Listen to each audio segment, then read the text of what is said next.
Hola chicas y chicos, ¿cómo están el día de hoy? Bienvenidos una vez más a mi canal. Mi nombre es Angie y el día de hoy estaremos reaccionando al quinto episodio de My Stand In. El episodio pasado fue una montaña rusa gigante de emociones y yo supongo que el episodio de hoy también lo será, pero no creo que me haga renegar tanto como el episodio pasado o como según ustedes dicen el episodio 6, que yo pensé que de aquí la cosa no podía ir más abajo. Pero al parecer sí, o sea, muchos de ustedes en los comentarios me dijeron que estaban aún más enojados con Ming en el episodio 6. Así que me pregunto qué pudo haber hecho Ming que sea peor de lo que ya hizo. Aunque también no necesariamente tiene que haber hecho algo peor para que alguien lo siga odiando. Con el simple hecho de no haber cambiado su actitud desde el pasado hasta el momento. A pesar de todo lo que hizo, creo que ya es bastante y enojaría a cualquiera o a mí también personalmente. O sea, creo que solo pueden haber esas dos opciones: el que siga siendo una mierdita de persona y el que haga algo peor aún. O sea, yo pensé que a partir de aquí ya veríamos su sufrimiento, pero al parecer no. Pero bueno chicos, nada, sin más preámbulos, vamos a ver qué pasa el día de hoy. Antes de comenzar, no olviden apoyar el canal con un like, una suscripción o un super gracias. De verdad que con cualquiera de esos me ayuda muchísimo. Ahora sí, sin nada más que decir, comencemos con el video.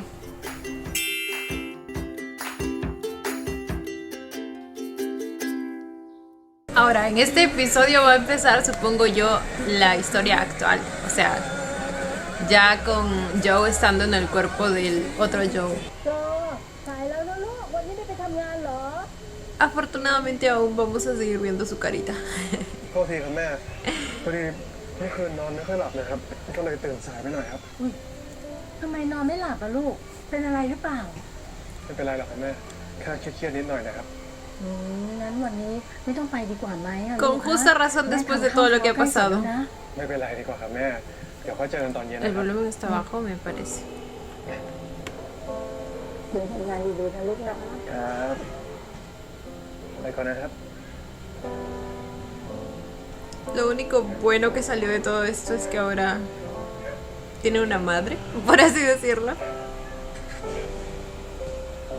Alguien que lo cuide, que cocine para él como él quería.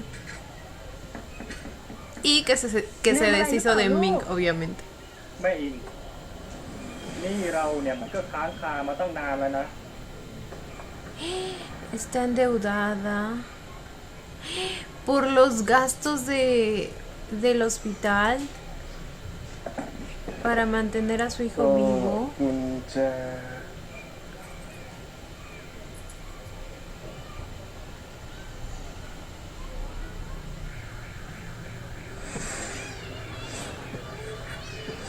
Cierto, ahí al final logró escapar, ¿verdad? นายก็แค่บังเอิญอยู่ที่นั่นวันที่พี่กลับไปพอดีมันก็แค่นั้นพี่จะไม่ยอมโดนนายหลอกอีกแล้ว Eso, bebé. เป็นไรวะเปล่าครับพี่นึกว่าหายป่วยแล้ว Está viendo un งาน anime. มันหนักเกินไปเปล่าถ้ามึงไม่ไหวนะมึงกลับไปเป็นนายแบบก็ได้นะเว้ยเดี๋ยวกูคุยกับพี่วุฒิให้โอ้ไม่เอาหรอกครับพี่ชาติเนี่ยนะยังไงผมก็ไม่กลับไปเป็นนายแบบอีกแล้วครับทำไมวะถ้าพี่หน้าตาดีแบบเองนะเว้ยพี่ไม่มานั่งอยู่ตรงนี้หรอกไม่มีอะไรครับพี่ก็เรื่องคลาสสิกทั่วไปครับแทงข้างหลังไม่มีความจริงใจผมว่าอยู่กับพี่แบบนี้นั่นแหละครับสบายใจที่สุดแล้วพูดจาดีมั้งเนี่ย ¡Sí lo es! Y el pinche Ming no lo supo apreciar. วันนี้เมียกูทำขนมจีนน้ำเงี้ยวมาให้รู้เว้ยตีนไก่ไปเปื่อยไปน้องรักไปเฮ้ย Siempre lo invita. กลับมาแล้วแม่โจซื้อน้ำเต้าหู้มาฝากด้วยครับ Ay, no. Ay, no. แม่ Díganme que la señora está bien. แม่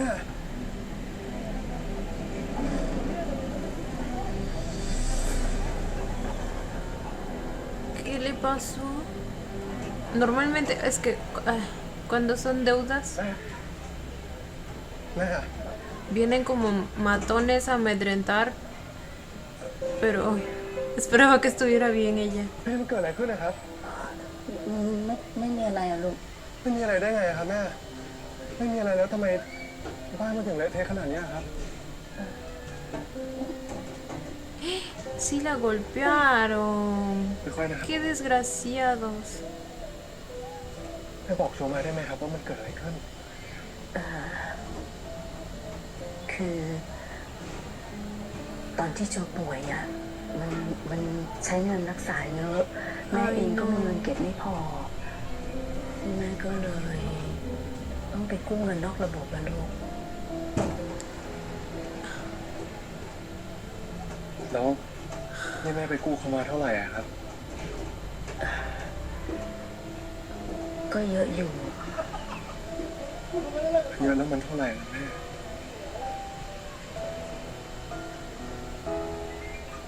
3 ล้านกว่าบาท No sé cuánto es eso en dólares, pero suena mucho. แม่ขอโทษจริงๆนะลูก แม่ไม่รู้จะทำยังไงนะ แม่รู้อย่างเดียวว่าแม่เสีย Que โจไปไม่ quería ได้ que esté con vida. แม่ แต่ว่าไม่เป็นไรนะ เดี๋ยวแม่จะรีบไปหางานทำแถวเนี้ยเขาประกาศรับสมัครแม่บ้านลูก แม่ไม่ต้องทำอะไรแล้วนะครับ นะ ที่เหลือเนี่ยเดี๋ยวให้โจจัดการเองนะครับ โจเพิ่งฟื้นขึ้นมานะลูก แล้วก็เพิ่งได้เริ่มงาน Cositas. แม่ไม่อยากให้ลูกแม่ต้องไปหักโหมนะลูกนะ Estos dos se merecen lo más bonito en el mundo. ไม่เป็นไรครับ โจมีวิธี ¿Va a aceptar el trabajo de modelaje? วิธีที่โจถนัดที่สุด ¿O va a volver a hacer este doble de acción? ไม่ได้ละเอาเฮ้ยขึงขังกันหน่อยเฮ้ย มึงเตะโอ้นั่นน่ะมันไม่โดนเฮียมันไม่ได้ว่ะ สแตนรุ่นใหม่ของพี่เนี่ยไม่เห็นเก่งเหมือนรุ่นเก่าเลยนะ แล้วจะให้ทำยังไงล่ะครับ Obviamente, si no está mi เพราะโจ yo. คนเก่งของผมอะโดนคุณตรงเจ้านายคุณไล่ออกจากวงการไปแล้วไงครับ Después de 2 años, él no volvió a saber nada de Joe. Y para Ya todos está, ¿no? simplemente como que desapareció porque se fue. แต่เปิดกล้องอาทิตย์หน้าอยู่แล้วนะ ยังไงเราก็ต้องได้คน เฮ้ยพวกเราเดี๋ยว พี่ขอรีเซ็ตอีกทีว่ะแล้วเดี๋ยวไปปรับใหม่เดี๋ยวขอลองดูหน่อยมันได้ดิวะ วุฒิได้ครับ พี่ยุ่งอยู่ปะครับพี่ มีอะไรวะ คือผมอยากจะหางานเสริมเป็นสตันท์ดูครับ พี่พอจะมีโปรเจกต์ให้ผมลงบ้างไหมครับ ไหนนายบอกว่าอยากทำเบื้องหลังไง ก็พอดีว่ามีปัญหานิดหน่อยครับ เลยต้องเปลี่ยนแผนนะพี่ ไองานสายเนี้ยมันไม่ใช่ว่าอยากเล่นแล้วก็เล่นได้เลยนะเว้ย มันยากนะ Si supiera que detrás de esa cara está พี่ el วุฒิก็ให้ mejor. น้องมันลองเล่นดูก่อนก็ได้ ยังไงก็ไม่แย่ไปกว่านี้แล้วล่ะ No podría ser peor. La fe que yo le tengo en la vida. แน่ใจพี่ ลองดูเต็มที่ ขอบคุณมากครับ เซฟมันหน่อยนะ Prepárense para ver a mi niño brillar. โอเค งั้นก็ แอคชั่น Porque él va a deslumbrar. โอ้ยเฮียเลย Devorar, estoy segura. เฮ้ยกูบอกแล้วมันอันตราย พอดีกว่าวะ ไม่เป็นไรพี่ Denle tiempo que se adapte. นะ Yo sé que él puede. ขอโทษนะพี่ปล่อยเทคพี่ กูให้มึงอีกเทคเดียวนะ Han sido 2 años เลิก ได้พี่โทษนะครับ desde la última vez que ถ้าทุ lo กคนพร้อม hice. แล้ว and action ¡Oh, chuchos! ¡A la verga!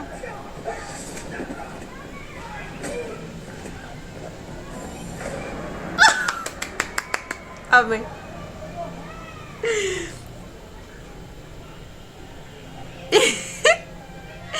Los dejo boquiabiertos. Lo sé, lo sé. Es el efecto que mi yo causa en todos. เป็นไงบ้างครับพี่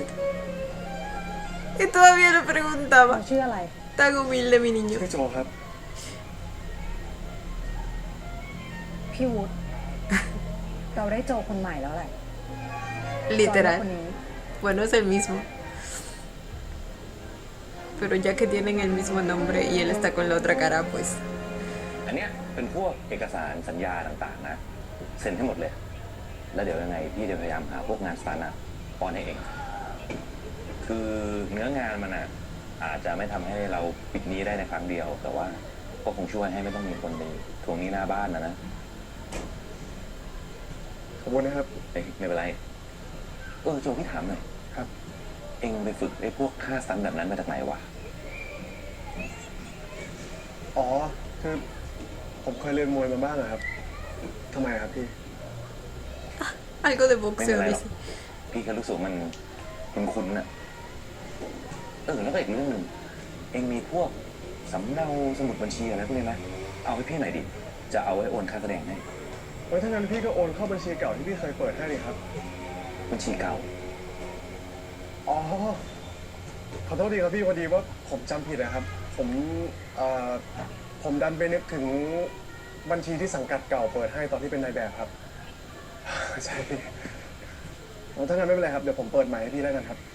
เดี๋ยวละโอเค แล้วก็เดี๋ยวพี่ต้องไปประชุม ยังไงอย่าลืมเซ็นนี่นะ วางทิ้งไว้แถวเนี้ย แล้วก็พี่ฝากปิดห้องให้ด้วย ได้ครับ ขอบคุณนะครับพี่วุฒิ อืม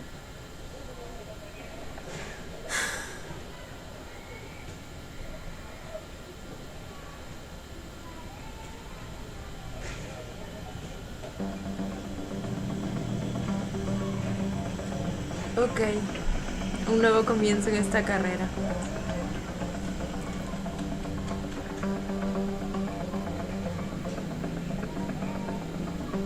Ahora, ¿qué quiere encontrar?700,000 บาท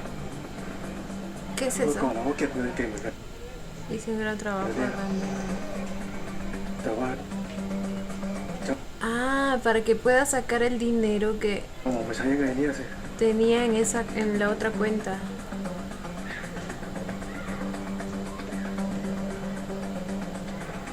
ตอนนี้เราก็ไม่ใช่โจคนเดิมแล้วด้วยอ่ะ Sí, cierto. Imagínense tener todo eso en el banco แค่ต้องมีบัตร ATM y no poder usarlo. Pero necesita su tarjeta. Necesita su tarjeta. Y para eso necesita volver a esa casa. ผมพอรู้ว่าอาจารย์ท่านไม่ใช่หมอดูธรรมดา เพราะไม่งั้น คุณพ่อคุณหมิงเขาไม่ปรึกษาท่านบ่อยๆ แต่ผมก็ไม่แน่ใจ ว่าทำไมคุณหมิงถึงยอมกลับมาหาท่านอีก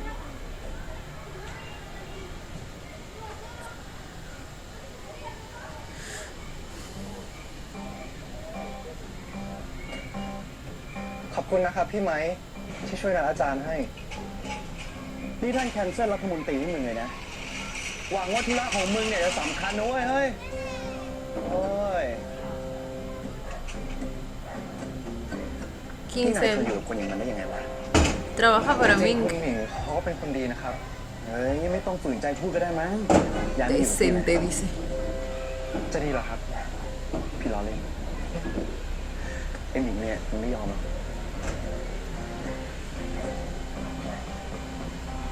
Me parece sentí algo de tensión ahí.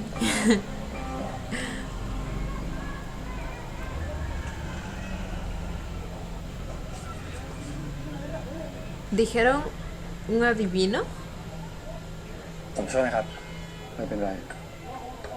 ตาบอด ใช่ว่าจะมองไม่เห็น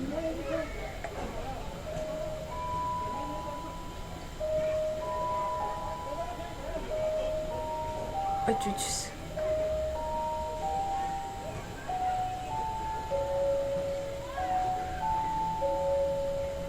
Es una mini tacita. Siempre he querido de esos juegos de test. ครับ พ อมาถึงนี่คงไม่ได้แค่มานั่งจิบใจกับอาจารย์หรอกใช่ไหม ที่อาจารย์เคยบอกว่าพี่โจยังไม่ตาย แต่ก็ไม่ถือว่ามีชีวิตอยู่ อาจารย์หมายความว่ายังไงอะครับ ไปเจออะไรมาล่ะ คือผมไปเจอคนหนึ่งเขาช่างมันเถอะครับ ผมก็อยากรู้ว่าอาจารย์หมายความว่ายังไง Lo dice por el encuentro con el otro yo. El otro yo.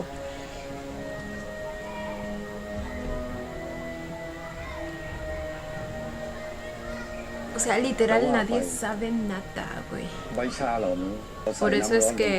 Ming se convirtió en modelo para que sea donde sea que esté Joe, pues lo vea la conexión con la marca Omega y como que así de algún modo vuelva. จะว่าไปใบชาเหล่านี้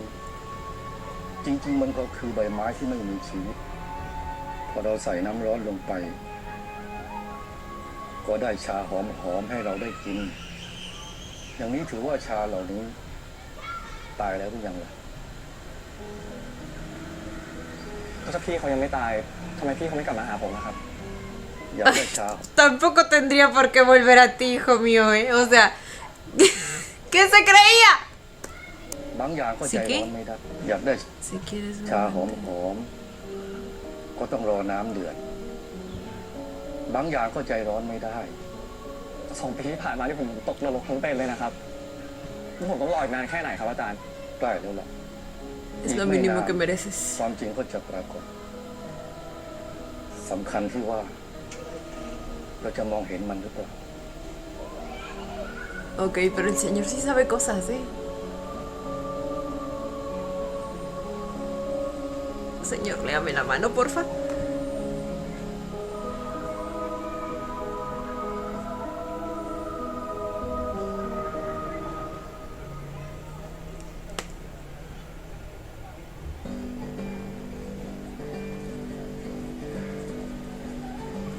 Uf.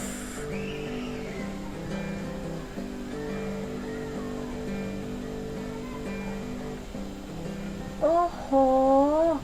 นี่ อยู่กันแค่2 คน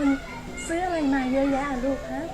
อ้าวแม่ครับ โจอุตสาห์ได้งานใหม่ทั้งทีโจก็ต้องฉลองให้แม่หน่อยสิครับ นี่โจซื้อมาเต็มเลยนะครับ แม่อย่าลืมกินเยอะๆนะ Oh. โจแม่จะถามหน่อยสิว่า ลูกไปทำงานสตันท์ได้ยังไงอะลูกเคยฝึกอะไรแบบนี้มาเหรอ Es un don. โจเคยเรียน que acaba de descubrir. แล้วมันไม่อันตรายเหรอลูก ให้โจเสี่ยงเนี่ยก็ยังดีกว่าให้แม่เป็นไรแบบรอบที่แล้วนะครับ โอ้ลูกอ่ะทำไมน่ารักอย่างนี้ และอีกอย่างนะแม่ งานเนี้ยพี่วุฒิเขาเซฟเราดีครับเขาไม่ปล่อยให้โจเป็นอะไรหรอก แล้วก็โจยังได้เจอดาราอีกเยอะเลยนะครับแม่ เนาะ ใช่เดี๋ยวพรุ่งนี้โจออกกองเลยโจถ่ายรูปมาให้แม่ดู Nomás ojalá no se encuentre con una. ข้าวเลยครับ El โจกุ้ง pinche ese de ขอลูกหน่อยนะ este. อืม Ay, ya se me fue el nombre. อันนี้หมูกรอบของโปรด Tong. ดูกับป่าไหม เอาก่อนเลยครับอยากกินอันนี้มากกว่า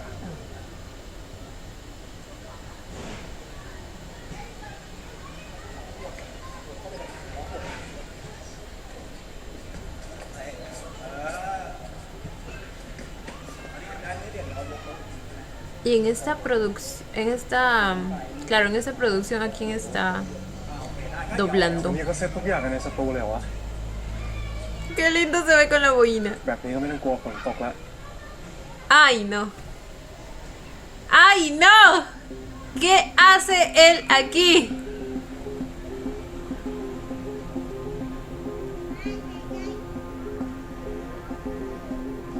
คุณหมิงมาถ่ายสตูนี้เหรอครับ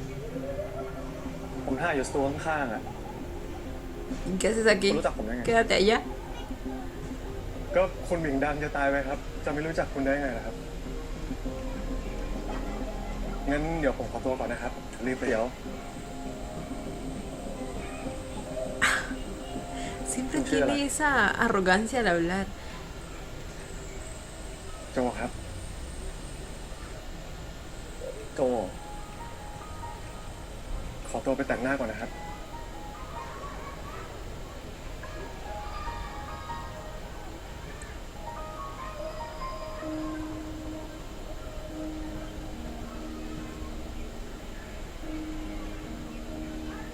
คุณหมิงรู้จักเหรอครับ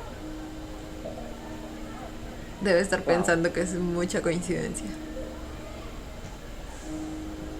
Que te duela escuchar ese nombre.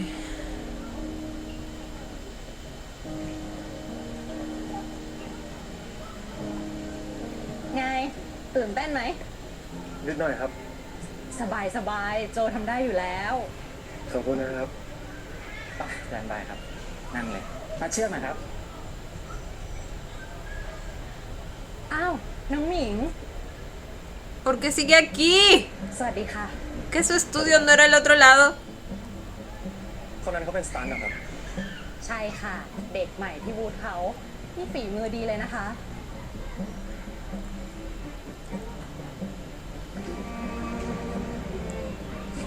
พร้อมนะครับ เงียบนะ เก็บเสียงเศร้าเป็นกล้องพร้อมนะ and action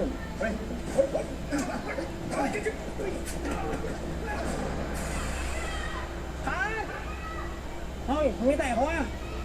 จำคิวได้ปะเนี่ย Se está distrayendo. ¡Saquen a ese sujeto de ahí! มาขออีกทีเร็วเร็วเร็วเร็วเร็ว Yo, hijo, concéntrate, por Dios. พร้อมนะ and action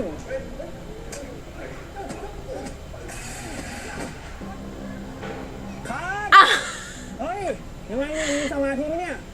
โทษทีครับ โทษทีครับ ยังไงเนี่ยเรา โทษทีครับ Eso, เอาดี vete. คุณหญิงเสียเวลาเฮ้ย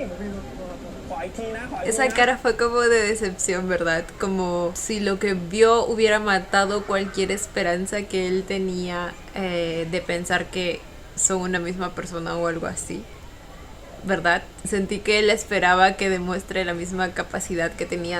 su yo y al no ver eso pues se decepcionó o algo así. Nos conviene para โทษที despistar. ครับ เอาดีๆคุณหญิงเสียเวลาเฮ้ยขออีกทีนะมา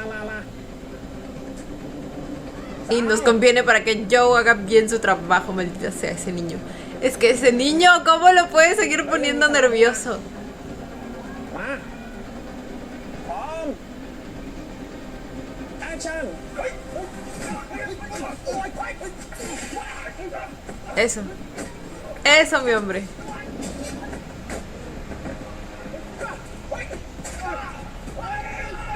¿Osu?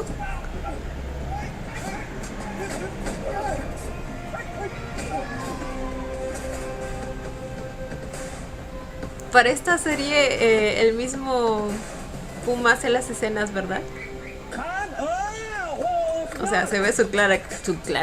cara claramente. Si no fuera así, habría como un doble del doble. นั่นว่าไงครับเขาก็เอกร้อยเทค ขอโทษด้วยนะพี่วันเนี้ย ไม่เป็นไรมันคิดมาก ครั้งแรกอย่างนี้แหละ ไอ้โจที่กูเคยดูแลเนี่ยนะ โอ้โห ครั้งแรกมันหนักกว่ามึงเยอะเลยว่ะ แม่งไปต่อยพระเอกฟันหัก ไอ้ชิบหาย ¿Qué dijo? แม่งหนักกว่ามึงเยอะเลยว่ะ แม่งไปต่อย Le rompió un diente. ¿En serio? ไอ้ชิบหาย อยู่กันพร้อมหน้าเลย ผมต้องขอโทษอีกรอบนะครับ วันนี้ผมแบบ เฮ้ยอย่าไปคิดมากยังทำดีแล้วฝึกเรื่องคิวหน่อยพี่ว่าได้เลยนะพี่ว่าฝากดูน้องมันหน่อยนะเดี๋ยวพี่ไปดูซีนต่อไป สวัสดีนะครับ ดีครับ ขอบคุณครับ โอ้ยครั้งแรกก็แบบนี้แหละ จะว่าอะไรไหมถ้าพี่จะให้เราหมุนตัวให้พี่ดูหน่อย ได้สิครับ Como una vuelta, ¿por qué? Para ver el porte, la elegancia. ตัว หัวหู เหมือนมาก No, no, no. Ajá. Tong, ¿verdad? เหมือนตรงใช่ไหม ¡No, ใช่ basta! ค่ะ ตอนนี้ Esperen, no es el mismo cuerpo, así que no se puede parecer su espalda a la de Tong. Güey. ตรงกำลังจะเปิดกล้องหนังเรื่องใหม่ No, กำลัง gracias. หา No, stand-in เล่น next, บูธ siguiente proyecto. พี่อยากให้เราไปเล่นเป็นสแตนด์อิน Pues a mí no. ขอบคุณพี่จอยที่ชวนนะครับ แต่ผม Pero ว่างานสเกลใหญ่แบบนั้นคงไม่เหมาะกับมือใหม่แบบผมหรอกครับ ให้คนอื่นน่าจะเหมาะสมกันเลยครับ ลองเอากลับไปคิดดูก่อนก็ได้ Ay, no. นี่นะบัตรพี่ Ojalá no necesite โอกา más สแบบนี้ไม่ได้ dinero. มีบ่อยๆนะ ขอบคุณนะครับ Este vestido de acá está muy bonito.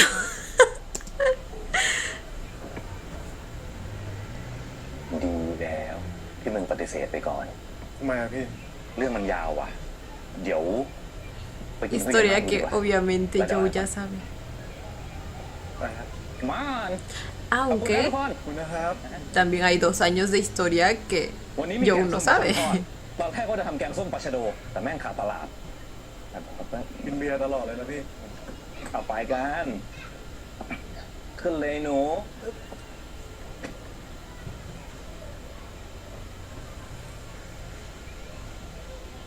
Sigue ahí. เหมือนโจคนนี้จะเพิ่งเซ็นสัญญาเป็นสตาร์ทีมพี่วุฒินะครับ ชื่อโจ แล้วก็ยังเป็นสตาร์ทีมพี่วุฒิเนี่ยนะ คงเป็นเรื่องบังเอิญแหละครับคุณหมิง วันนี้ก็เห็นแล้วนี่ครับ ว่าเขาเล่นไม่ได้เลย ผมได้ข่าวว่าพอผมออกมา เขาก็เล่นคล่องเลยนะ ก็จริงนะครับ ฝากเช็คประวัติที ผมอยากรู้ทุกอย่างเกี่ยวกับเขา รวมถึงเรื่องที่เขาไม่อยากให้ใครรู้ด้วย ครับคุณหมิง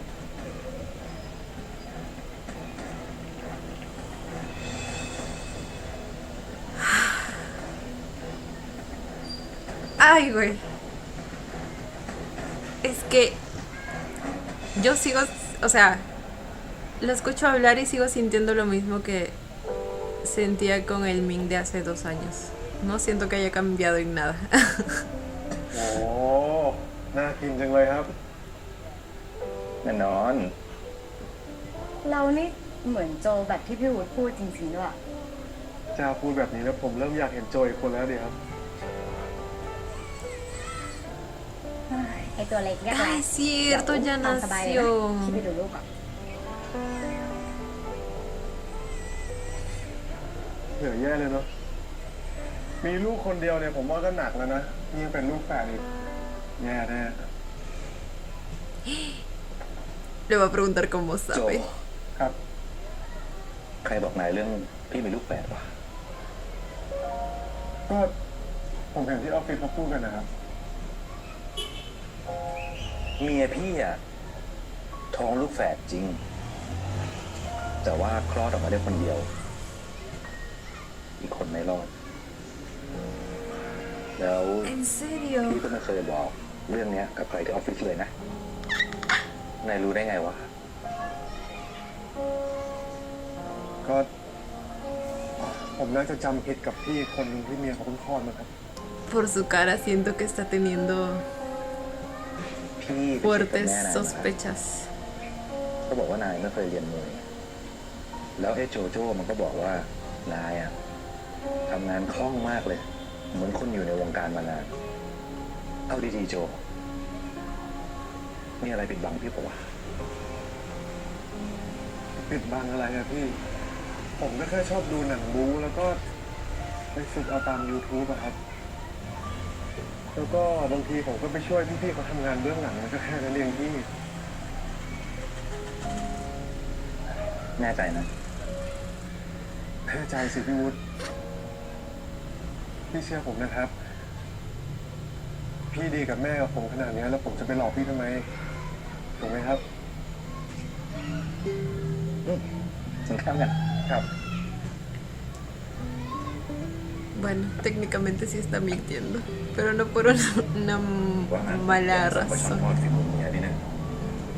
อร่อยที่สุดในโลก Si le contara, no sé si tampoco le ไม่ creería. พอนะก็เอาเลยนั่นไง กระเป๋าไหม ครับ thank you thank you ขอบคุณมากเลยนะครับ มื้อนี้นี่อร่อยที่สุดตั้งแต่ผมฟื้นมาเลยครับพี่วุฒิ ถ้าชอบนะ มาเรื่อยๆดิ ขอบคุณนะครับ อิ่มก็ดีแล้ว พี่วุฒิครับ รุ่นน้องพี่ที่ชื่อโจอะครับ เขาเกิดอุบัติเหตุในกองแล้วเขาหายตัวไปแล้วครับ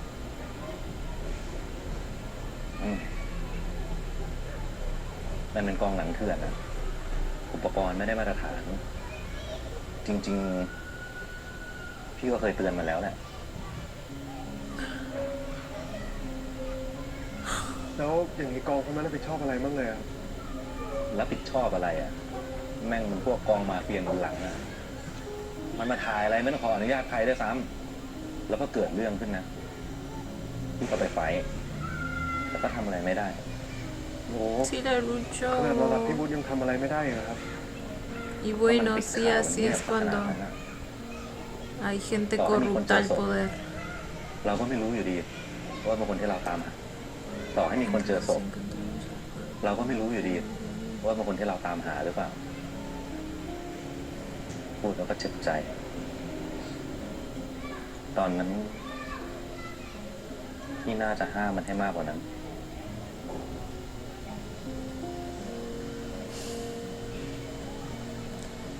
No pudo. Es que también fue la decisión de Joe.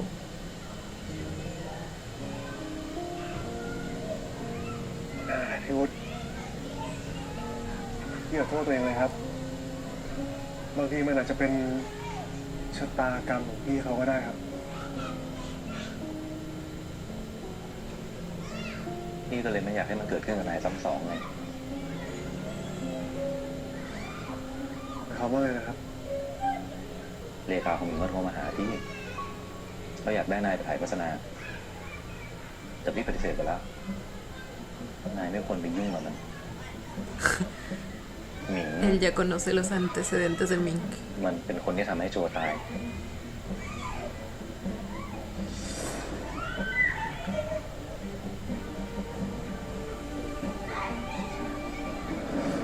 นี่มันเกิดอะไรขึ้นนะครับ ไม่มีอะไรอะลูก นี่แม่ไปกู้เขาไว้เท่าไหร่อะครับ 3 ล้านกว่าบาท No, por favor, พี่ no. รู้ มันเป็นโอกาสที่ดีของนาย แต่ว่าเอางี้แล้วกัน พี่อ่ะมีน้องคนหนึ่งเป็นไอดอลอยู่ที่เกาหลี เดี๋ยวรอน้องคนเนี้ยกลับมาก่อนนะ Joe, ¿qué habló? จะเอานายไปฝากงาน Sol. ไว้กับมัน พี่วุฒิครับ มาก่อนนะแล้วพี่จะเอานายไปฝากงานไว้กับมัน พี่วุฒิครับ คือผมขอรับงานนี้ได้ไหมอะครับคือตอนนี้ครอบครัวผมต้องการใช้เงินมากเลยครับ ผมขอรับงานกับเขาแค่งานเดียวก็ได้นะครับ Pero Joe. นะพี่ O sea, พี่ให้งานนี้งานเดียวนะ ขอบคุณนะครับ y bueno. Lo entiendo, pero no quiero que le vea la cara al maldito ese. ไปไหนแต่เช้าอะลูกฮะ โจจะเป็นสตันท์นะครับแม่ โจก็เลยต้องฟิตร่างกายหน่อยนะครับ ลูกเพิ่งจะหายนะ แม่รู้นะ ว่าเงินน่ะมันสำคัญ แต่ถ้าเกิดโจเป็นอะไรขึ้นมาอีกอ่ะโอ๊ยแม่ว่ามันไม่จริงนะลูกนะ ไม่เป็นไรหรอกครับแม่ Bueno, en su posición de hijo, obviamente que cualquiera piensa que sí vale la pena cuidarla a ella y cuidarla de que no vuelva a pasar lo que le pasó. หนุ่มยังแน่น แม่แต่ครับ แม่รักษาสุขภาพไปเยอะนะ ไม่จะได้อยู่กับโจไปนาน จ้ะ ๆโอเคครับงั้นเดี๋ยวโจไปก่อนนะ Ay, no, y pensar que en algún momento Joe se va a tener que despedir de todo esto. De este pequeño hogar que ella está formando. De su madre.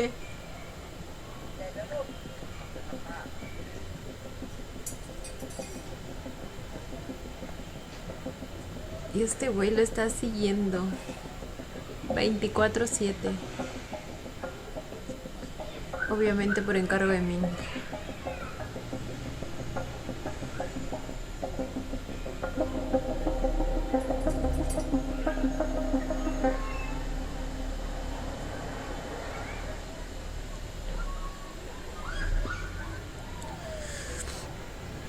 โอ้พี่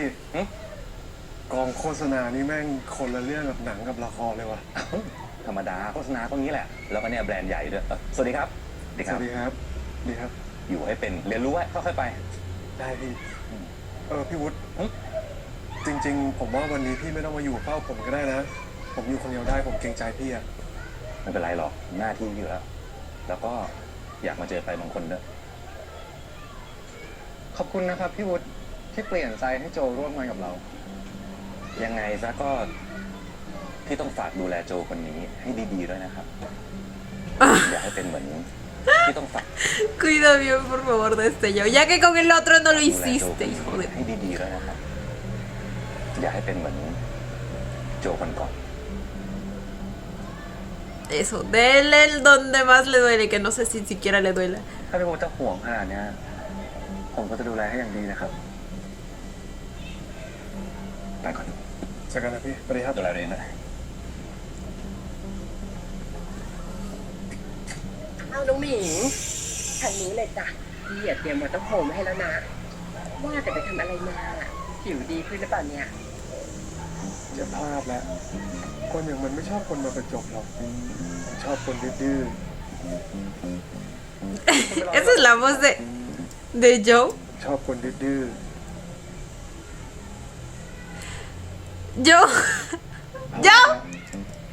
¿Qué son esos pensamientos? Es como que se está burlando porque... Bueno, no burlándose, pero se le hace gracioso el hecho de que su intento de hacerle cumplidos o no sé si está ligando con él, pero bueno, lo que sea que esté haciendo falló porque él lo conoce más y sabe que no le gustan ese tipo de cosas. ¡Joe! ๆคนอย่างมันไม่ชอบคนมาประจบหรอกมันชอบคนดื้อ คุณไปรอที่รถกับผมสิ ๆ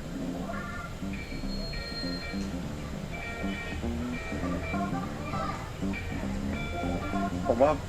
ไม่ดีกว่าครับพอดีว่าผมชอบอยู่กับคนเยอะๆครับ ขอบคุณนะครับ ว้ายตายแล้วโมไหนเนี่ย พี่เขียนให้นะ ไม่เป็นไรครับตั้งแต่ Ok. Ay, por un momento no sé por qué pensé que había aceptado. Ah, ya, es que dijo está bien y yo lo entendí como sí, pero dijo está bien en modo de no gracias, está bien, ¿me entienden? Por eso lo de me gusta estar con mucha gente porque afuera hay más gente. โอเค ต่อไปเดี๋ยวเป็นเซตแฟชั่นธีมดาร์กโรแมนติกนะครับ Ahora, se está haciendo el terco para llamar su atención. Porque eso es lo que estaba pensando segundos antes. Aunque tanto como si fuera que estuviera tratando de llamar su atención como si no, la respuesta sería la misma, así que es difícil saber. ขอให้ทุกคนทำตามบีฟที่ให้ไปเลยนะ ครับ มาวันทูที่โอเควันทูที่ Cosita con sus puños. No, ay, me encanta, es un amor.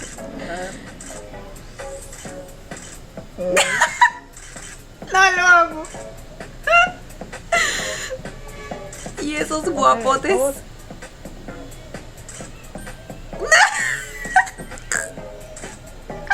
Es que tiene una sonrisa de comercial. นิดนึงนะครับ Es โอ hermoso. เคนะครับพอดีผมถนัดแต่บู๊อะครับ Me di cuenta. จะลองดู Todo era.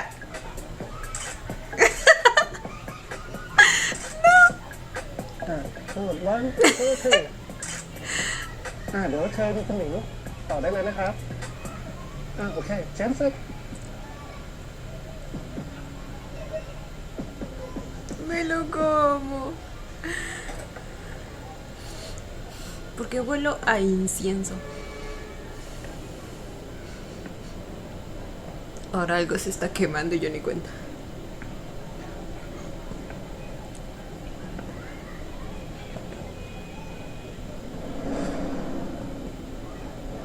Ok. Pensé que se นอก dirigía จาก a วิ él. ญญาณคงมีความรู้สึกบางอย่าง ตกค้างมาถึงร่างกายนี้ด้วย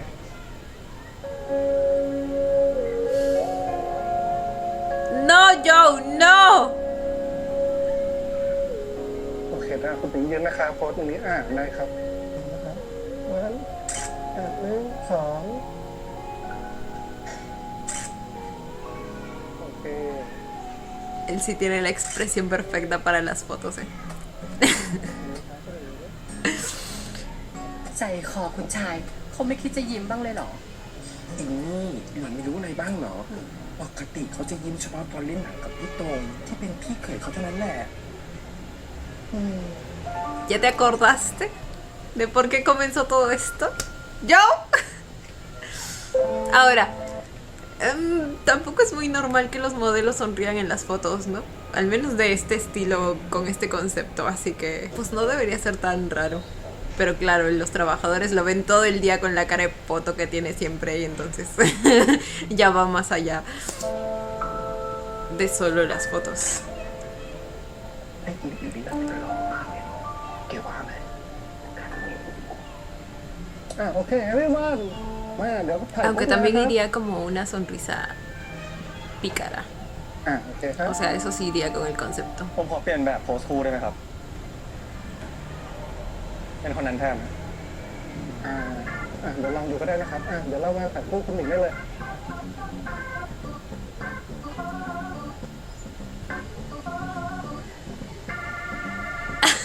Y el pobre chico rubio. Ah, bueno, chingo mi madre. ลองดูนะ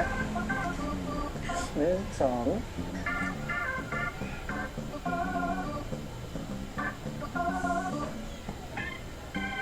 La manera en que lo examina, güey.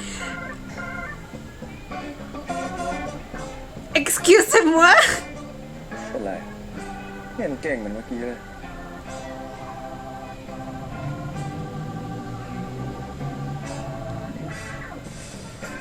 Mano, no sé lo que está intentando hacer el desgraciado. โอเคดีครับผม ขอบคุณนะครับ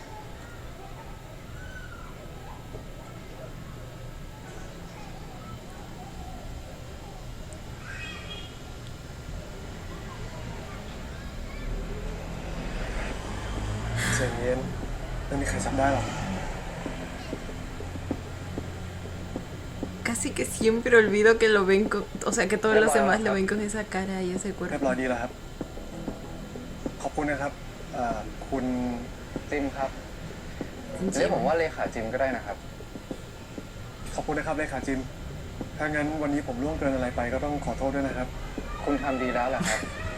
ไม่อย่างนั้นคุณหมิง Él siempre disculpándose hasta por cosas que ni siquiera ha hecho คุณ aún. ทำดีแล้วแหละครับ Solo por si las caiguas. ไม่มาตามให้คุณไปทานข้าวด้วยกันหรอครับ ¿Eh? ตามผมนะครับ คนเดียวเนี่ยนะครับ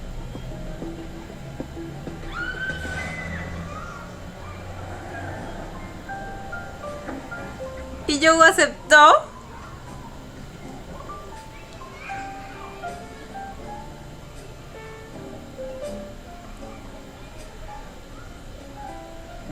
¿Cómo por qué o qué? Y encima es ese mismo พี่ restaurante. ไปแล้วสิกับพี่อะ ลืมผมเนี่ย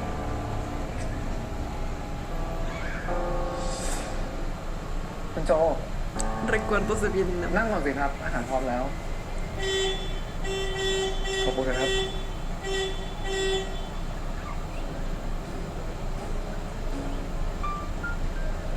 ขอบคุณนะครับที่เชิญผมมา เดี๋ยวถ้างั้นให้ผมทำอะไรให้คุณหมิงหน่อยนะครับเดี๋ยวผมลินให้นะครับ ไม่ครับ พรุ่งนี้คุณหมิงต้องทำงานแต่เช้า อ๋อเหรอครับถ้างั้นก็แปลว่าคุณหมิงนี่คือมีงานทุกวันเลยใช่ไหมครับถ้างั้นดีเลยครับ มา เดี๋ยวผมลินให้นะ จะได้รีแลกซ์กันบ้าง Le valió รี madres. แลกซ์ครับจิบ ไม่ครับ ผมต้องทำงาน มา Y el Joe, pues con más razón. โจ ¿Será esta parte? ¿Es su plan para entrar a la casa y sacar su tarjeta? Yo creo que podría hacer eso. Porque antes de aceptar el trabajo para modelar con Mink, recordó tanto la casa como las cantidades que tenía en la tarjeta. Así que sí, creo que es eso, creo que es eso. มา ขอบคุณนะครับคุณโจ คุณหมิงก็เหมือนกัน พอได้แล้วครับมาหมดแล้ว Creo que precisamente ese es el objetivo. Y es que también Joe está disfrutando de esto demasiado. เป็นคนกรุงเทพครับเรารู้จักกับพี่วุฒิได้ไง ก็ผมทำงานบริษัทเดียวกับพี่วุฒิครับ แล้วพอดีพี่วุฒิเขาต้องการสตันท์พอดี แต่นายเป็นคนเดียวเลยนะที่พี่วุฒิมาดูแลอยู่ที่กองทำไม ไม่รู้สิครับ เพราะว่าผมชื่อเหมือนรุ่นน้องพี่เขาคนหนึ่งนะครับ ไม่รู้จักเขา พี่วุฒิก็เล่าให้ฟังบ้างครับ พี่วุฒิเล่าว่าอะไร เล่าว่าผมชื่อเหมือนกับเขาแล้วก็เขาไปถ่ายหนังแล้วก็เกิดอุบัติเหตุเสียชีวิตนะครับ เขายังไม่ตาย Y falleció, dijo. Entonces Ming sí sabe del พูดเขาให้ผม accidente. ฟังแบบนั้นนะครับ ผมเองก็ไม่ค่อยรู้รายละเอียดหรอกครับ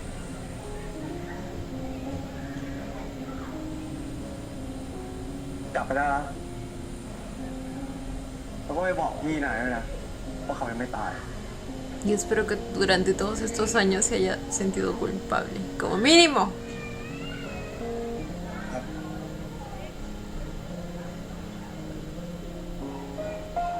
แล้วก็ระวังปากไว้ด้วยนะ เวลาพูดถึงพี่โตอะคนอื่นเขาเอ็นดูนายอะก็เพราะชื่อนี้นะจำไว้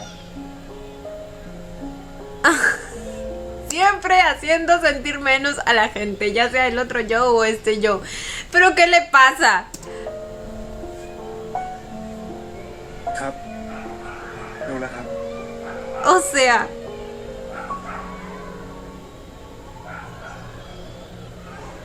y ahora está haciendo sentir menos a John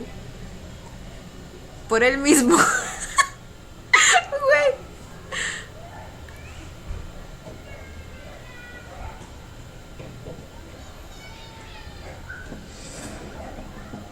ให้คุณเลยครับกินด้วย ไม่ครับ ผมต้องทำงาน แล้วก็ขอบคุณนะครับ คุณโจ Se llevó el เมื่อเล่นนี้บิน celular. ไปสิงคโปร์ Su carita aquí fue ผมต้อง épica. ขอบคุณนะครับ Es คุณ que โจ les dije que lo estaba disfrutando demasiado para que sea normal. เมื่อเล่นนี้บินไปสิงคโปร์ทางสะดวก Va a aprovechar ahí para entrar a la casa. Supongo.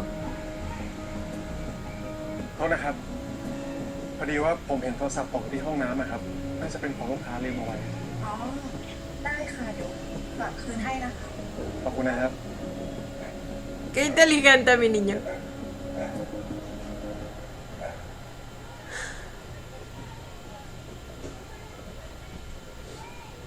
เจ้า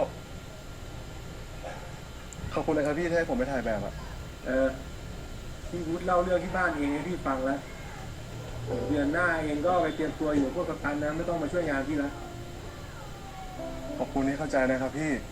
ไว้เดี๋ยวผมจะไปกินข้าวพี่บ่อยๆนะครับ เย็นนี้มีนัดยังวะ พอดีไอโก้มันถูกหวยอ่ะ มันบอกมันจะเลี้ยงเกะ โทษทีนะครับ พอดีว่าคืนนี้ผมมีนัดแล้วอะพี่ เฮ้ย สาววะแฟนเหรอ เปล่าหรอกพี่ ผมจะไปงัดบ้านคนอะ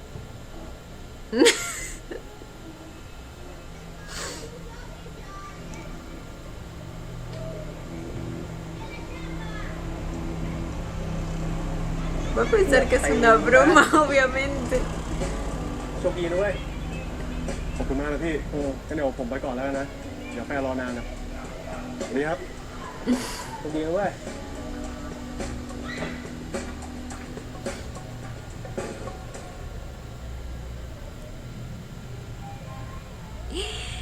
¿Es Sol?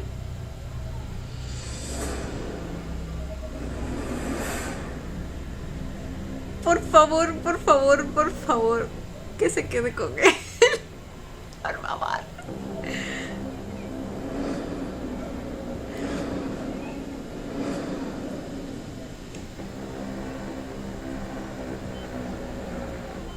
Sería épico y amaría ver la cara de Min cuando eso pase.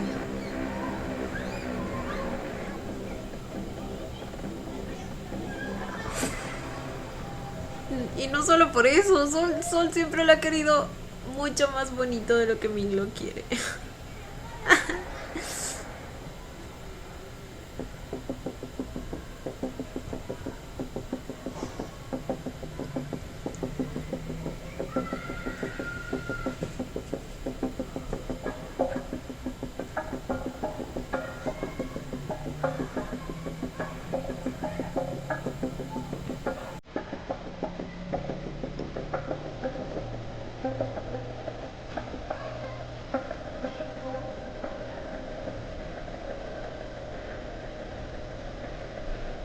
Falta que no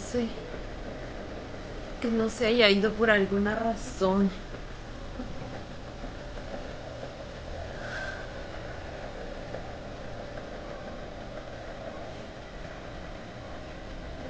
¿Qué son esas luces adentro? Ah, no, creo que es el reflejo de las luces de afuera.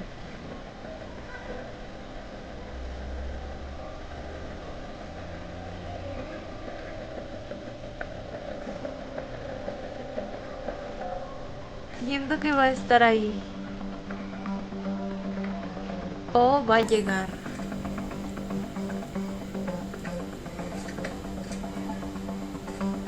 Las almohadas.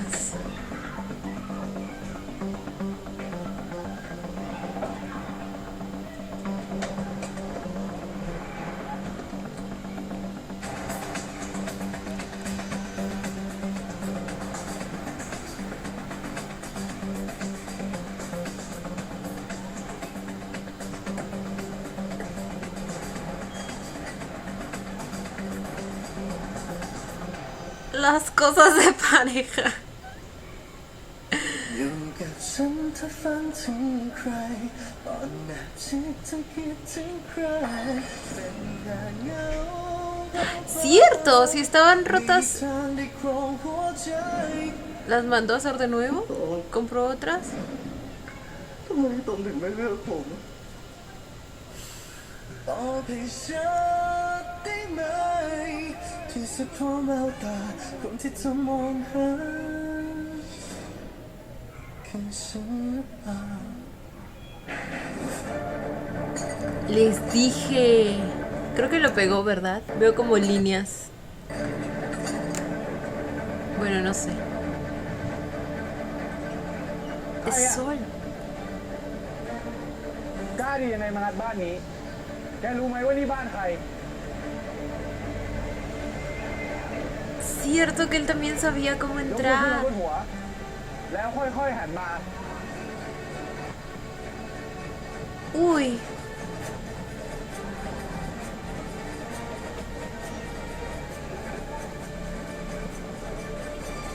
Recordemos que no es la cara de Joe, así que igual va a pensar que es un extraño.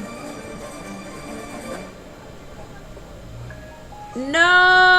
Atrapado quedó. Pero por la manera en que quedó, siento que no, al final no le va a ver la cara. Bueno, no sé, pero es lo que usualmente hacen cuando te dejan así justo en esa escena antes de que pase lo que se supone que va a pasar. Es porque al final no va a pasar. Pero no sé, quién sabe. Y bueno, chicos, este fue el episodio 5 de My Stand-In. Este episodio sí estuvo un poquito más ligerito a comparación de los anteriores, pero pues igual pasaron muchas cosas. Las dificultades no paran y es que ahora Joe necesita dinero. Porque pues obviamente su mamá, en la desesperación de pagar todas las cuentas del hospital para hacer todo lo posible para no perder a su hijo, pues se endeudó con gente que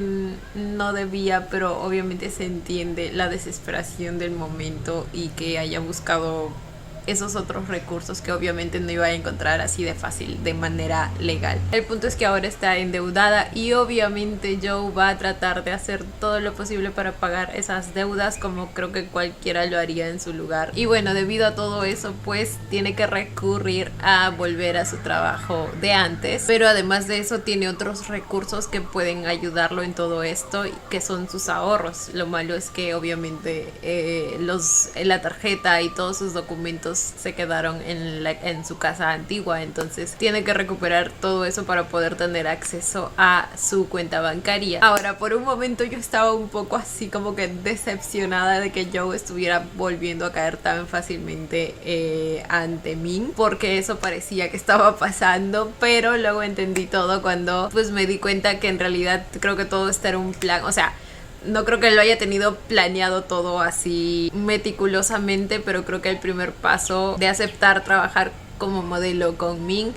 fue para precisamente acercarse a él y después ya ver qué hace, ¿no? O sea, buscar una manera para obtener alguna información que le sirva para cumplir su cometido final, que es recuperar sus documentos. Y bueno, eso es lo que ha estado haciendo. Esa fue su finalidad al aceptar el trabajo, al aceptar ir a cenar con él, al hacer que bebiera y todo eso. Claro que no dudo que haya cierto sentimiento de nostalgia dentro de él, o que aún tenga algo de sentimientos residuales de lo que pasó en el pasado, pero pues por el momento se sigue poniendo a él mismo primero, y eso es lo que me importa y eso es lo que agradezco y amo. La escena en la que Joe se jacta de conocer mejor a Ming que la chica esa, ahora lo veo de diferente manera, porque es cierto que es una ventaja para el momento, o sea, que lo conozca mejor que otros sin que Ming sepa quién es realmente esa persona. Creo que Joe en ese momento reconoció que ese hecho o ese aspecto podría jugar bastante bien a su favor, y por eso la satisfacción en su rostro, aunque también por ahí debe haber una ligera mezcla de emociones, pero al menos por el momento creo que lo ha sabido manejar muy bien. Ahora, por otro lado, Ming ese güey, como les digo, personalmente yo no siento que haya cambiado en nada. Su actitud sigue siendo la misma, sigue siendo la misma persona narcisista y petulante de siempre. En los comentarios ya había leído que algunas personas me dijeron que para este episodio ya muchos lo habían perdonado. Y no entiendo cómo, si ni siquiera ha mostrado un cambio de actitud, que es lo mínimo que debería de haber. O sea, si hubiera visto al menos eso en este episodio, entendería por qué ciertas personas lo estuvieran, no sé, ya empezando a tragar. Pero no entiendo. No entiendo, sigue siendo el mismo. Es que es el mismo Ming que hace 2 años. Y si me dicen que en el episodio 6 es aún peor... Mano, incluso se ve en la manera en que le habló también ahora al nuevo Joe, diciéndole cosas hirientes que lo hacían sentir menos que el otro Joe. ¿Me entienden? Claro que en este caso, como es el mismo, supongo que no le afectó mucho, pero es que es la misma situación. Antes hacía menos a Joe para enaltecer a Tong, y ahora hace menos a este Joe para enaltecer al otro Joe. ¿Saben? Y es ahí cuando te das cuenta precisamente que sigue siendo la misma basura de persona. Ah, a eso se referían. Me acabo de acordar de un comentario. Me decían que el anterior Joe fue el sustituto de Tong, y ahora el propio Joe tiene que ser su propio sustituto o algo así. Supongo que se referían a eso, que Ming ahora va a tomar al nuevo Joe como un sustituto de su antiguo Joe. ¿Verdad? Eso significa que va a intentar tener un vínculo amoroso con él. Porque, a ver, hasta el episodio de hoy yo solo lo vi como curiosidad. O sea, obviamente está curioso por tantas similitudes que encuentra con su Joe anterior. Ya que obviamente al haber hablado con el adivino ese, el que estaba cieguito, y al haber escuchado que estaba muerto pero a la vez no estaba muerto, supongo que tuvo cierto presentimiento o algo así, entonces por eso se acercó a él e intentó averiguar más cosas sobre él también. Que por cierto, eso de tenerlo vigilado casi que 24/7 está bastante turbio, pero bueno, es Ming, no sé ni qué espero. Pero bueno, les decía que en este episodio como que ese parecía ser el principal motivo por el que Ming se estaba empezando a acercar a Joe, o sea, la curiosidad por tantas similitudes. Ahora, probablemente a medida que vaya avanzando esto y a medida que Ming vaya conociendo más a Joe, si es que llegan a tener más interacción, supongo que va a ser que Ming se empiece a involucrar cada vez más sentimentalmente con Joe, ¿verdad? Y así terminemos en la situación en la que me decían, en que Joe va a terminar siendo el sustituto de él mismo. Ay, chicos, todo esto es un desastre y siento que va a terminar siendo un caos mayor del que ya es, pero pues por eso estamos aquí. Cuéntenme ustedes también qué les pareció el episodio. Estoy ansiosa por ver el 6º porque muchos me han hablado de ese. Les pido por favor que no me vayan a spoilear nada, ya saben que no me gustan los spoilers, pero sus opiniones siempre serán bienvenidas y yo como siempre los estaré leyendo. Y bueno, chicos, esto ha sido todo por el video de hoy. Espero que les haya gustado. No olviden darle la manita arriba y suscribirse si les gustó el video. Si les gustó mucho, ya tienen el botón del super gracias activado por si quieren colaborar con el canal. Obviamente solo si así lo desean. Ya los estaré viendo en un próximo video. Bye. ¡Mua! Los quiero. No olviden seguirme en Instagram.